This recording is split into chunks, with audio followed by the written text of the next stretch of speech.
Welcome to Simply Seasonal Live. Today we're talking oils because our episode last week was all about oils, picking the right oils, knowing which oil to use while you're cooking, and there's been a lot of questions, and so we're here today to talk about it and answer those questions. Yeah, so we had questions coming in all week. It was a really exciting episode, I think, for everyone, including ourselves, because it kind of forced us to really look at each brand, because they were ones that we knew, but we don't know all of them. So when you guys would send us our questions, we would look into it a little bit further. So that post that we did with the list of good and bad is definitely one to check out. So that's both on Instagram and Facebook, so use that as a reference. And then if others are on there that you're not sure of, we're going to talk a little bit more today about how to figure out if those qualify as good olive oils or if those are ones that you still want to avoid. I was going to try and attach it there. So with the good or bad olive oils, one of the things I think that was really important when we were looking was to see if it was in a glass bottle. That's very important. If you spent a lot of time creating a high quality oil, I don't think any of us would put it in plastic. So it's kind of an indicator that it's probably not the best. The second one, which is huge, is the expiration or the born on date when it comes to olive oil. So again, if it's something high quality. So many people didn't know that's even there. Yeah. Oh yeah, you look on Yeah. the back and it's right there. Yeah, and it's in kind of like that stamp kind of format, so it looks like whatever, but I'm learning that about coffee too. Yeah. So, I mean, coffee has a born on date. Yeah. Oh, get closer. so, okay. Get closer. And Megan was talking about a really cool comparison in, like, when you go to buy wine, would you buy it in a plastic bottle?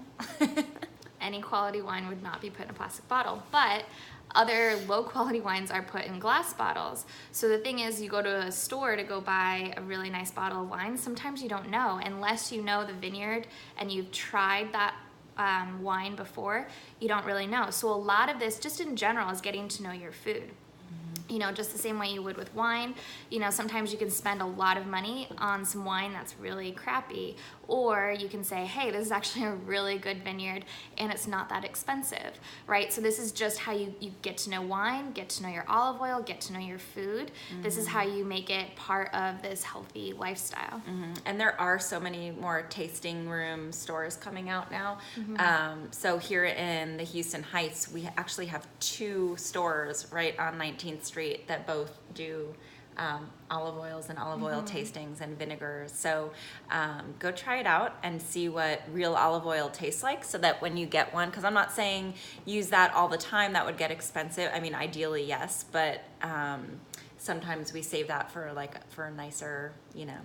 And that kind of brings us to that conversation, which we talk about in the episode. We talk a lot about olive oils, but we also talk about other oils in general and where their role is. So olive oil isn't something you want to use in every type of format, right? So when you're baking, for example, you wouldn't really use olive oil because it has an olive flavor.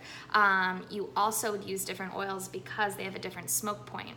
So, you know, something like, which we didn't really go into super deeply in the episode, but coconut oil. So this one you see all over the place. This is the unrefined version, right? This one's unrefined. So this one's gonna smell like coconut. It's the one that's most common. And Because it's less processed. Because it's less processed. So this actually has a relatively low smoke point. It's not super, super high. I mean, it might be around 350 or something. You can look up exactly what it is. But then you can also get refined coconut oil, which has been more refined, but what it does is it raises the smoke point. So if you're cooking with high temperature things, that's the coconut oil. And a lot of you people are can cook using with. that now for popcorn, which is a healthier alternative to the other oils. But it would be the refined. It is the refined, Yeah. and because you can't taste it, it doesn't taste like coconut. Right. Yeah. So that's coconut oil. So this is good to use in raw forms. It's good to use when you're not, you know, just warming things. It's not really to be fried with or sauteed with, because it's unrefined. I'm thinking about coconut popcorn now because that actually sounds good. It is good too, even at the very end, if you make homemade popcorn, putting even the unrefined in there to make it taste like popcorn, there you or go. taste like coconut with a little bit of salt. Maybe some lime zest. That would be really good. Yum. We do like pepper and Parmesan. Oh, that sounds so good. Yeah. Oh my gosh. Let's talk And about popcorn. another thing you could pop popcorn in would be grapeseed oil, because this has a really high smoke point. So this is the stuff that I keep in a separate bottle. So I have an olive oil bottle and a grapeseed oil bottle. So if I'm roasting in the oven, I want to toss my veggies in a grapeseed oil because it's going to be a really, really high temp. If I'm doing a really hot like stir fry or something like that, I want to put this in my pan.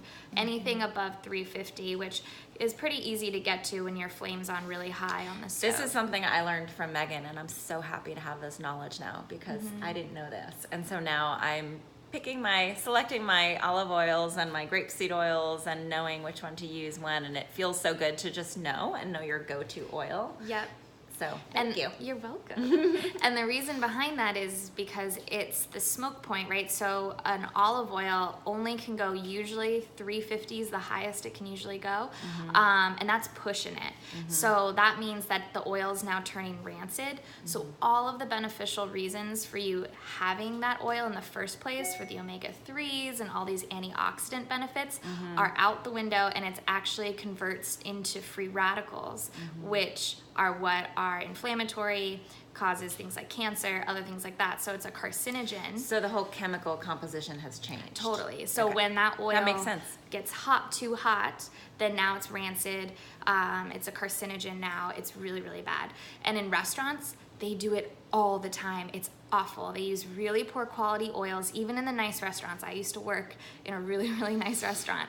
We used to use crap oil, and they encourage them in traditional culinary school, not the one I went to, but traditional ones, to crank the heat so high they want to see that smoke before you put something in the pan. And Is that is so like, it would sear it hotter? so it sears hard, but it's so carcinogenic. So in my culinary school, if our pan started smoking, we failed and we had to start over, because that is rancid and that's not good for your health. And I went to a health and healing culinary school, so but that doesn't happen in restaurants normally. So just know when you go there, you're usually ingesting, even if you had sauteed veggies, it's in very poor quality oil. So it just brings back the importance of us cooking at home, being right. It's like, how come a stir fry at home feels different than eating a stir fry out, right? Yeah. It definitely could be in not just the type of oil they're using, but also how long have the vegetables been sitting out, and all that kind of stuff. That changes everything. And then there's always a big question about people who are anti-oil. Yes, I have come across the anti-oil people, and it's a little bit concerning. I learn a lot from washing dishes, which is kind of funny, but when things are stuck. I mean, today I was cleaning out an oatmeal pot, and it looked like it was going to be so difficult to clean. And all it took was like some water, and all of a sudden, like, the oatmeal comes right off the bowl, right? Because it's something that's really easy to get through and emulsify through, and right? And it just kind of peels right off. Whereas you think about cleaning, after something meat sticks, it takes a little bit more. So anyway, that's off topic. But it comes back to this, when I'm cleaning, sometimes I think about salad, and a dry salad going through your body. Our body's all like squishy and mushy, and think about all the muscles having to push everything down, right? We want to start with, digestion starts with the teeth and the mouth, right? And sometimes we're quick to swallow. And now think about that, trying to get down your digestive tract. You really need to get it mushy and squishy, and tossing your salad in a little bit of olive oil and a little bit of dressing is going to do you some good. It's going to let everything go down. Think about when you try and, say you spilled some salad on the counter and you're cleaning it up. You ever try and pull a piece of lettuce off, and it just kind of like, and then it like curls. It won't move. Yeah, it curls. Like, it can't go anywhere. Trying to get but it yet, if it was, from salad that's been dressed, it will slide right off the counter, right? So there's that cleaning thing I was getting to. But yeah, so, you know, a little bit of oil isn't so bad. Just make sure we're using the right ones, right? And just like we talked about in our fat episode, which came out before the oil episode, we talked about that importance of fats, and oil is a type of fat, usually more plant-based. Fats emulsify nutrients into the cells. So every cell has a fat layer. It's called a lipid bilayer around it. So fat emulsifies fat. So when that happens, then the nutrients can get into the cell. So if you're just eating dry lettuce and not dressing things, you're actually losing out on all that nourishment. It's your body can't digest it very easily. You're making it really difficult. And so that's also why people might go, oh, that's nice. And sure, it might be nice to kind of give yourself a break if you eat a lot of poor quality oils and stuff for a little bit of time, but doing that constantly, I mean, you're gonna feel fatigued. Fats really help you with fatigue. You're not gonna be absorbing nutrients. It's just not a good, sustainable way to live. And when everyone keeps referencing the Mediterranean diet, they're having oils. So I don't know why people are so anti-oils when you're like, look at the healthiest people in the world. They're having these things. Like, come on, let's get to it. Let's stop with these fad things. And they're probably having very high quality Yeah, olive oil, extremely high because quality. that's the regions that the olive trees come from, right? Exactly. So one of the references that I linked to as well and promoted a bit was this book called Extra Virginity, and it's incredible. If you really want a fun, easy to read book all about olive oil, I highly, highly recommend it. And the way the book starts is you're in this Italian, it looks like, you know, a vineyard, and there's all these people sitting at a table with all these little things of olive oil, and they're all smelling them, looking in the light, tasting them, writing down on paper. It's super quiet. It basically is the olive oil council from all over Europe. Everyone's coming to taste all of these olive oils. So when in this book, they're tasting everything. For extra virgin olive oil, there can only be one flaw. So, and that flaw might be rancid, that flaw might be bitter, that flaw might be a couple other words that they use. And if there's two or more, then it can't be called extra virgin, and they don't approve that to be a good olive oil. So then what they did is they put in American olive oil without telling them into one of the things. It was like they used Filippo Berio, they used Bortoli, they used our really common ones. And everyone took a sip and spit it across the room because they were like, what is that crap? They all started freaking out. They were like, what is that? They're like, that's American olive oil. And they go, no, that's not. It said extra virgin. They're like, oh no, that is not extra virgin, because that has so many flaws, so much so it wasn't even real olive oil in most cases. They were like, that is crap. So this is how the book starts, and it just goes deeper into it, and it's so really frustrating. It is, but that's American market. And I mean, that's what we're exposed to. Like, so how are we to know? And this is, you know, a lot of like my clean eating stuff. It's like, it's just frustrating. You have to be like this investigator to understand what we're really getting. Yeah, you just have to be an advocate for your own health. That comes to your food. That comes to, if you go to the doctor, you have to be your own advocate. You can't just say that they're going to heal you and take care of you. You have to take care of yourself, right? It's a very healthy thing to do. So this is just taking back your health in every way, through your food, through the way that you take care of yourself. It's your responsibility. So these are the things you want to take advantage of. And, you know, we did a lot of the research for you. So there were some great brands like that California Olive Ranch, which you can find almost everywhere. That's a really great brand. Even this Lucchini. Where'd that go? I don't know. Oh, here it is.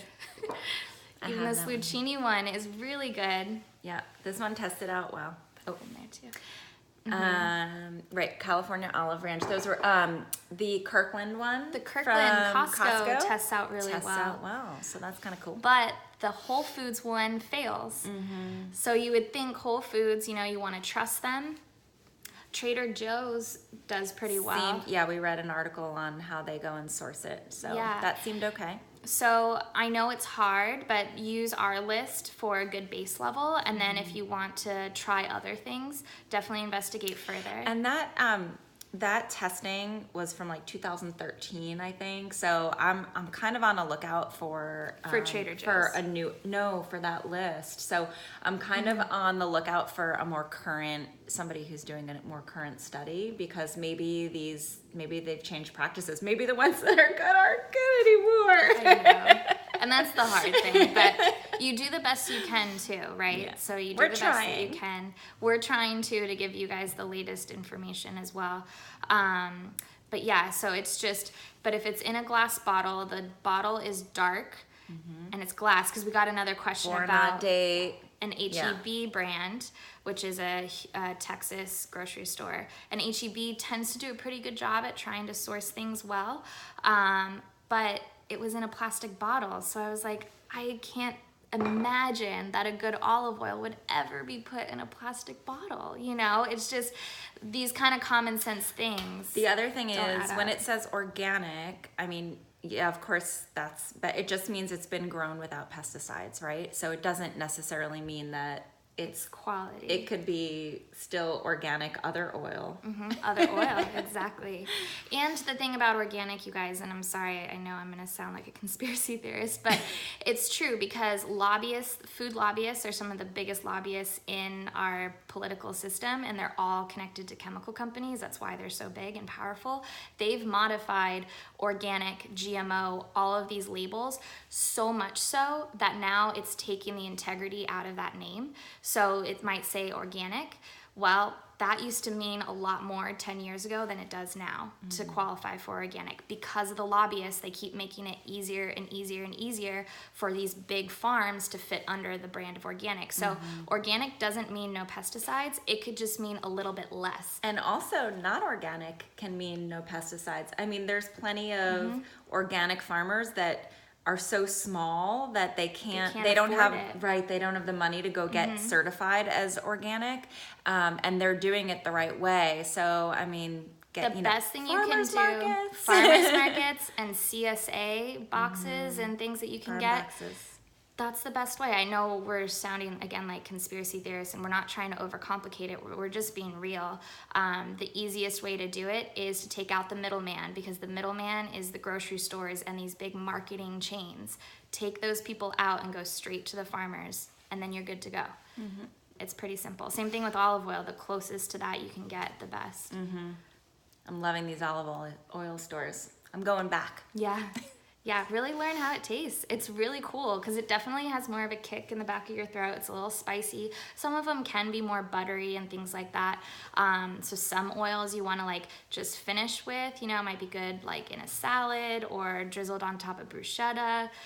Others you can kind of cook with a little bit more, that are a little bit more mild. So They're infusing them a lot with flavors too, which is kind of nice.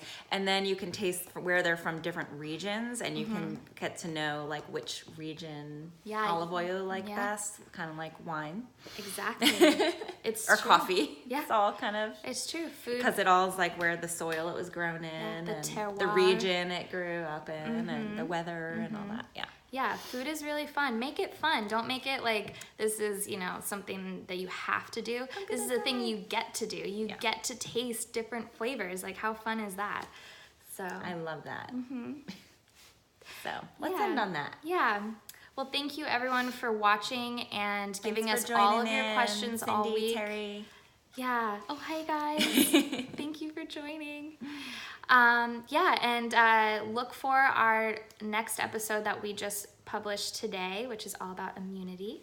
So take a look at that. It's a great one. All right, guys. All right. Have a great day. Take care. Bye. Bye.